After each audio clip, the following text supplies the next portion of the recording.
Selamat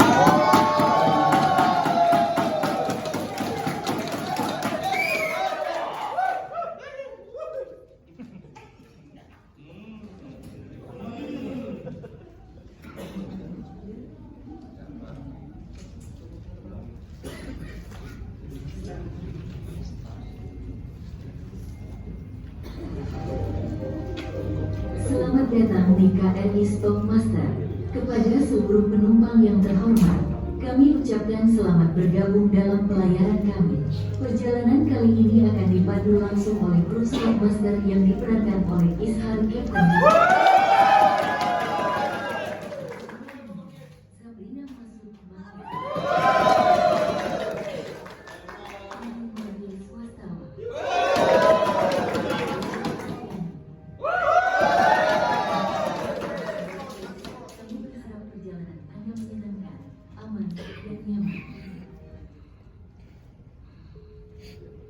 Oke, kita tes audiens dulu ya. Stockmaster! PT Vale Indonesia!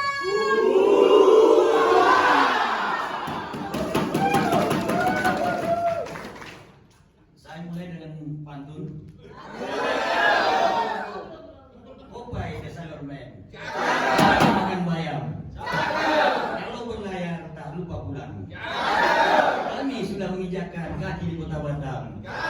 Surilah Tuhan mengajak kami ke jembatan Barelang. Assalamualaikum warahmatullahi wabarakatuh.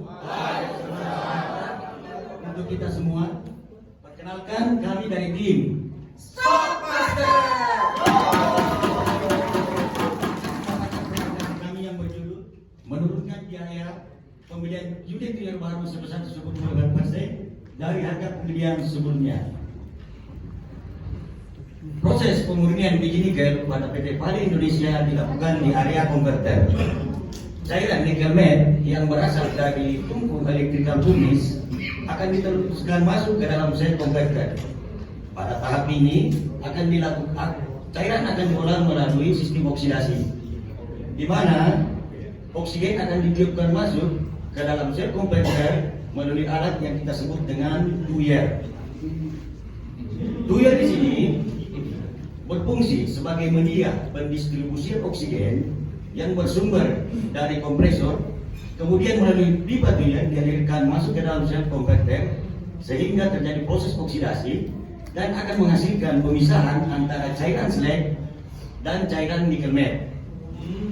Nah, cairan nikel matte inilah nantinya yang pada tahap selanjutnya, yaitu tahap granulasi, akan menghasilkan produk akhir berupa biji nikel matte dengan kadar 78 hingga 80%. Berkaitan dengan tuyer tadi, PT Vale sendiri memiliki 3 sel konverter, di mana pada tiap sel menggunakan 22 sampai 23 unit tuyer.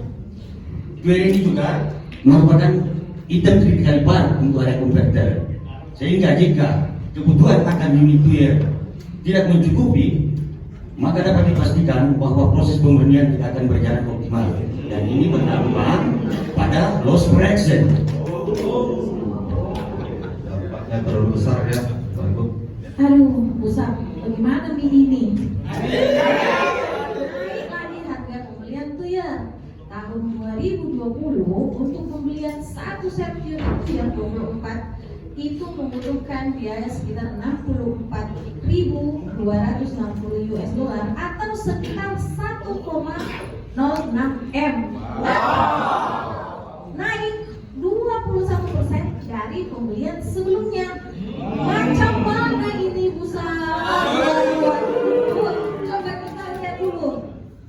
Nah, kalau kita lihat dari penawaran vendor itu memang harga penawarannya naik Wapri. Iya, kalau kita lihat juga untuk satu set tuyer yang mereka estimasi sendiri itu butuh 139 hari untuk sampai di site. Selain itu ada pembatasan kuota impor untuk material besi baja.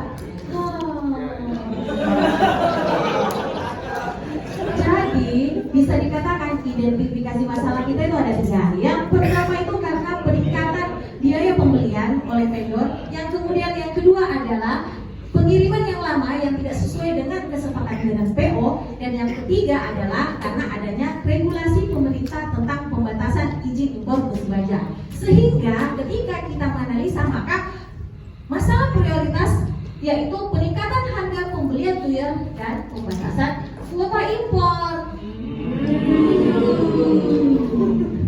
Dan untuk menentukan target dalam menurunkan biaya pengadaan tuyer sebesar 10% ini, kami menganalisa melalui teknik SMART yang kemudian menentukan target melalui 4 aspek, yaitu quality, service level, pengadaan tuyer 99%, kemudian cost yang turun 10% menjadi 57.834 US dollar, dan delivery menjadi 30 hari, dan moral itu tingkat kepuasan tertinggi terhadap ketersediaan tuyer. Tenang. Dari tinjauan objek masalah, kita sudah datangi tim procurement, tim logistik, apa sih masalahnya? Ternyata kita dapat penyebab langsungnya itu peningkatan harga pembelian tuyer baru, kemudian delivery-nya lebih lama, 150 hari. Untuk menentukan akar masalah, kita menggunakan metode fishbone. Dari metode ini kita dapatkan akar penyebab dominan itu adalah pembelian tuyer baru secara impor. Kalau itu gimana solusinya? Oh iya, saya punya beberapa solusi pusat. Bagaimana kalau kita mencari distributor existing vendor di Indonesia? Masalahnya vendor ini tidak ada distributornya. Berarti yang kedua, bagaimana kalau kita mencari alternatif vendor lain di Indonesia? Vendor lain pasti hanya upgrade harga dari Kalau misalnya kita kasih penalti ke vendor existing karena pengiriman yang lama, bagaimana? Kan sudah lama, kenapa mau dipenalti lagi? Lagi, kalau kita air freight saja dari vendor existing, bagaimana Pusat? Memang cepat, tapi kan tambah mahal. Kalau itu saya punya satu solusi lagi Pusat. Bagaimana kalau kita assembly di internal fabrikasi yang shop?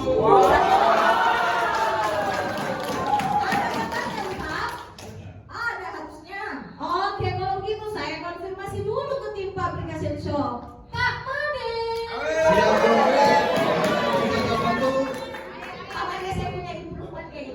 Mau assembly tuyer di internal fabrication shop. Gambarnya seperti ini, kira-kira bisa dilakukan dan apa yang dibutuhkan? Oke, saya coba pelajari dulu gambarnya. Ya, kalau dari gambar ini untuk assembly tuyer bisa dilakukan di shop. Ibu Apri tenang saja, kami bisa lakukan di shop. Kita cari dulu di warehouse barangnya. Tapi memang harus materialnya tersedia semuanya. Oke, kita cek dulu. Oke, Ada pipa, ada washer, ada gasket spring helka. Oke, ada wall, jauh,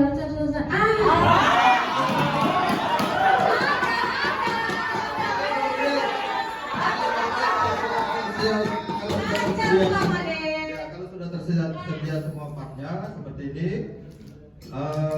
selanjutnya kita akan lakukan assembly. Yang pertama itu persiapan material seperti tadi yang sudah dilakukan. Kemudian selanjutnya persiapan lokasi kerja supaya proses assembly ini bisa dilakukan dengan aman. Terus yang ketiga itu kita melakukan proses assembly itu sendiri. Itu terlihat dari slide video berikut untuk proses assembly-nya. Kemudian yang terakhir kami lakukan pemeriksaan, cek memastikan bahwa semua spare part, semua material sudah terpasang dengan benar, dengan baik. Kemudian sesuai dengan drawing yang ada dan sesuai dengan checklist kontrolnya. Untuk tuyer assembly, jika sudah selesai assembly bentuknya seperti ini, Bapak Ibu. dan dilanjutkan dengan terakhir dilakukan close PMO. Jadi untuk proses assembly sudah selesai, kemudian sudah siap digunakan. Pak Kapten, silakan dilanjutkan ke Ya, Bapak siap akan lanjutkan ke area kompeten. Berdasarkan kaidah 5W dan 2H, maka ditentukan perbaikan dari solusi yang telah ditetapkan. Kemudian selanjutnya pelaksanaan dari rencana yang telah ditetapkan disesuaikan sesuai dengan schedule yang telah ada, yang tampak pada grafik pada layar di atas. Oke. Nah, dari analisis ketercapaian sasaran, kemudian kita mendapatkan 4 aspek. Yang pertama adalah quality, di mana service level sebelumnya itu ada di posisi 93%. Setelah improvement meningkat menjadi 99%.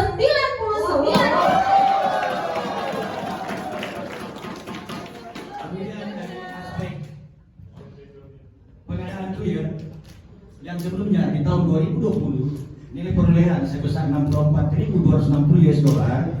Kemudian pada 5 tahun terakhir rata-rata diperoleh dengan nilai 57.312,24 US dollar. Sebesar 27.791,04 US dollar. Selanjutnya dari aspek delivery, kami dapat menurunkan sebelumnya 139 hari menjadi kurang dari 15 hari. Sebelumnya tingkat kepuasan user terhadap ketersediaan itu yang rendah naik menjadi tinggi. Berdasarkan pendekatan sebelumnya, maka dapat dikatakan bahwa fabrikasi internal clear pada internal shop PT Pali Indonesia dapat dikatakan bahwa improvement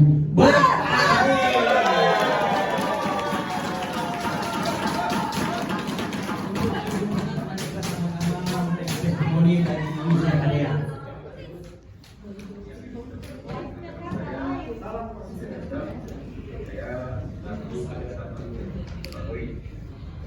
Jadi menurut saya sendiri yang kita lakukan ini sangat bermanfaat kita. Pertama, kalau kita bandingkan dengan kuliah yang original dengan sendiri ini perbedaannya tidak terlalu jauh berbeda ya.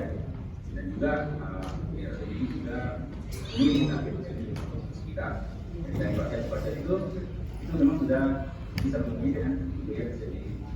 Kemudian dari sisi banyak ya, kalau kuliah yang baru itu terbuka dengan kosan, kan pasti ada dan kalau debatnya itu sekitar 2.000 orang.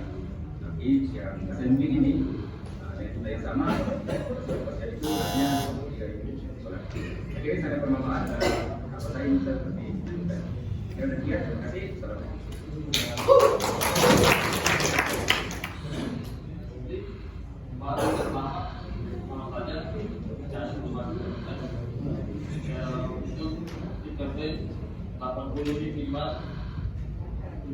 itu ya sudah tercapai transmisi 4 sampai 5 menit. Untuk ukuran standar selama ini sama saja tidak ada perubahan dan kendala. Mungkin saja. Sebagai tindak lanjut dari improvement ini, maka perlu distandarisasi dengan membuat standar operation procedure, kemudian disosialisasikan kepada kru mekanik fabrication shop internal PT Pale dan kepada tim leader kompeten. Dan improvement kami ini telah dilakukan juga pada item-item lain yang ada di PT Pale Indonesia, yaitu contohnya pada material flex dan screw yang dimana sebelumnya pembelian item ini ke vendor overseas yang saat ini kami sudah assembly atau fabrikasi di internal PT VI Fabrication Service. Dari KSN kami berdasarkan juara 1 di lomba KSN General Management, kemudian juara 1 di SCM Departemen dan God Award KSN di PT VI. Bagian presentasi dari kami sekian. Terima kasih. Ya,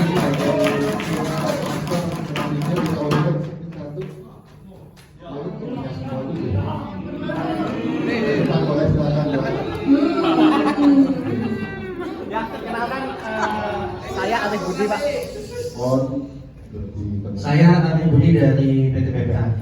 Ya, kebetulan kita sama yang aktif ya. PPA dan Vale. Maksudnya kami kontraktornya Vale ownernya dan itu. Saya dari tim maintenance sebenarnya Pak. Yang ingin coba saya tanyakan ini kan tadi pembahasannya terkait lead time-nya jauh berkurang, harganya lebih murah gitu ya. Kalau kita ngomong pengurangan harga itu rasanya kurang adil di sisi maintenance ketika kita tidak mengetahui cost per hour-nya. Nah, apakah ada kajian yang menentukan jadi perbandingan antara ketika kita beli genuine dan assembly di lokasi cost per hour-nya itu seperti apa gitu loh. Nanti jangan sampai ketika itu di assembly di lokal ternyata lifetime-nya lebih kecil. Mungkin itu sih pertanyaan saya. Terima kasih.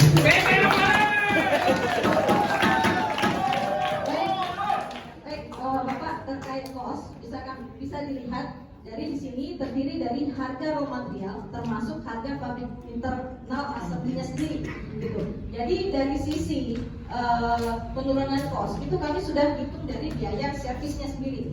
Berapa manpower yang dibutuhkan untuk mengassembly satu tulir. Jadi sudah masuk di dalam harga yang kami lakukan. Gitu. Kemudian dari sisi tadi sudah dijelaskan oleh user kami di maintenance itu tidak ada perubahan antara dari penggunaan tulir assembly maupun dari unit tulir yang sebelumnya. Baik dari pemasangan itu sama dan juga dari sisi performance itu tidak jauh berbeda. Gitu, Pak.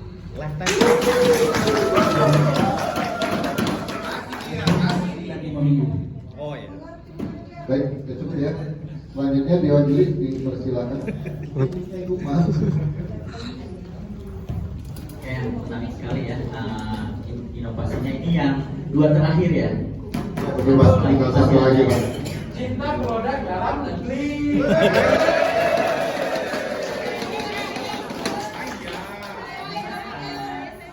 Teman-teman udah membuat layar ya, yang baru ya, yang sebelumnya beli secara impor.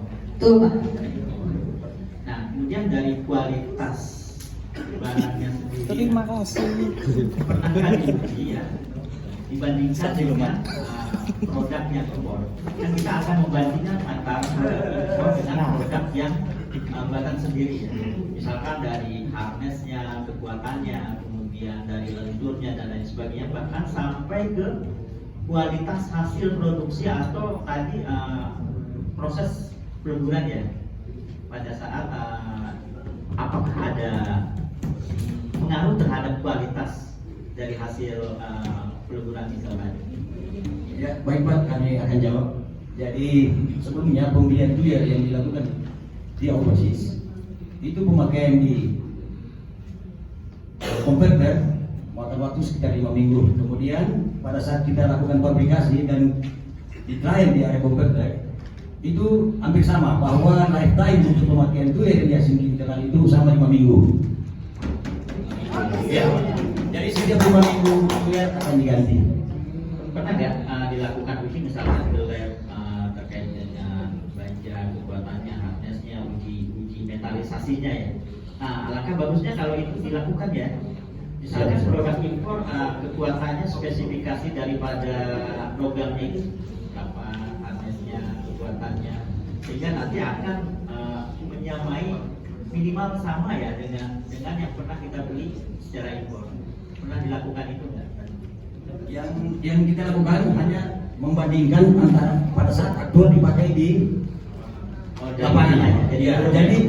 Jadi lead time pemakaiannya itu sama 5 minggu, baru diadakan penggantian.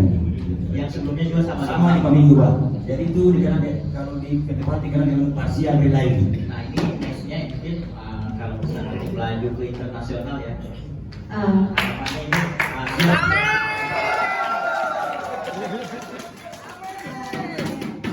Sedikit, Pak. Jadi dari raw materialnya ini ada 13.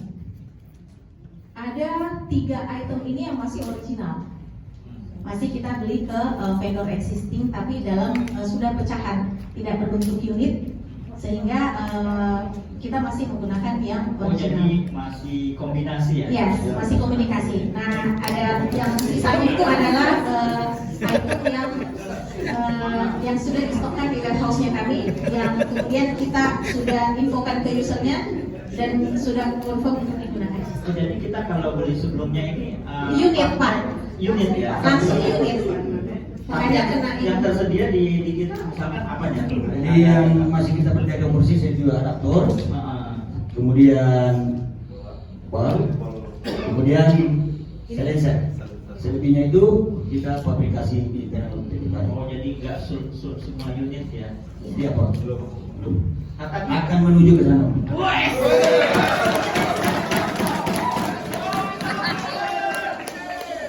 Terus tadi kan proses pengadaannya itu sangat lama, ya. Kemudian susah, ya. Nah ini bagaimana halnya kalau misalkan stoknya di gudang ini tidak tersedia lagi nih? Jadi kita di PT Pales ada sistem inventory Pak. Jadi ada kita maintenance namanya Minmax. Jadi untuk menjaga ketersediaan stok itu kita mainin inventory untuk melakukan buffer stok terhadap part yang dibutuhkan untuk melakukan fabrikasi. Saya tambahkan Pak, bisa dilihat di sini untuk menyuplai satu toyer assembly, vendor membutuhkan 12 sampai 16 week lengkap.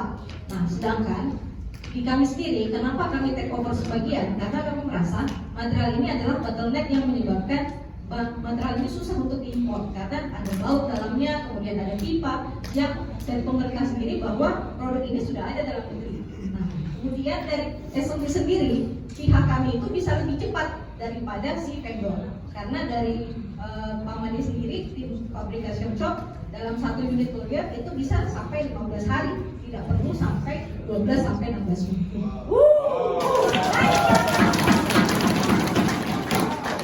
Satu lagi ya, kan biasanya kalau teman-teman masuk ya.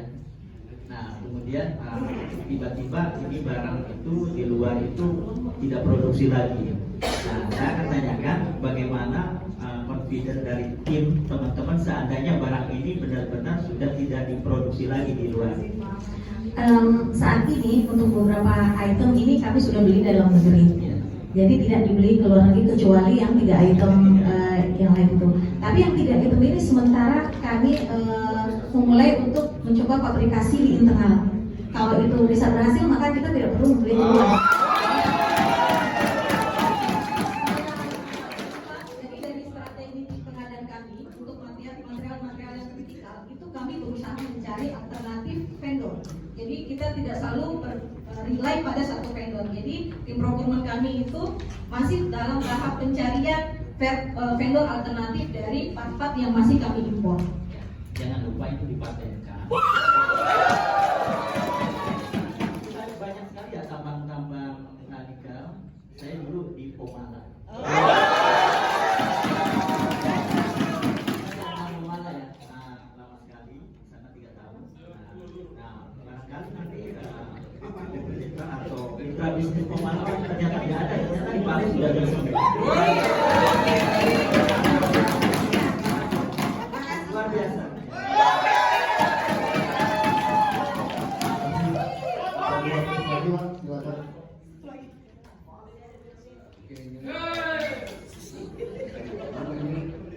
Pengadaannya kan esi ya, mungkin long-term delivery, kemudian harus impor, tentu kosnya juga sangat tinggi ya. Juga mungkin ada juga memang spare part, ya atau mungkin komponen raw material, kayak tadi kan, pipa, kemudian ada bom dan sebagainya, pasti di stok kan seperti itu. Karena mungkin dilakukan natural ya, dan jadi menurut saya ini jadi sangat bagus ya, karena kan kita diusahakan untuk sampai 80% menggunakan TKDN. Jadi ini sangat kepada industri dalam negeri. Mungkin tadi juga yang disampaikan oleh Pak Acep bahwa perlu juga memang inspection quality dalam bagian ini pengujian dan tinggi ya. hitam putih. Saya yakin karena di Indonesia pemilihan ini udah melakukan inspection, tinggi di warehouse ya. Iya. Artinya misalnya ada pemberian kromoli, itu kan itu nanti ada yang berapa, ini yang berapa sudah standar. Jadi itu mungkin nanti sebenarnya nggak ada Oke, itu kemudian ini kan tadi ya prosesnya ini dia itu ke panas berapa sebenarnya? Lihat tadi di 800. Seberapa berapa? Temperaturnya 1000. Temperatur 1000 sampai 1200. 1200 ya, ini pakai kromoli ya, artinya ini tadi kayaknya seamless kromoli saya. Jadi ada kompeten yang melapisi pipanya. Iya. Saya logis cuma artinya dengan percepat time daripada kita menunggu dan juga pasti ada stok, itu juga jadi cost quality cost yang sebenarnya harusnya di bisnis itu jangan jadi gimbal cuma lagi lupa. Baik,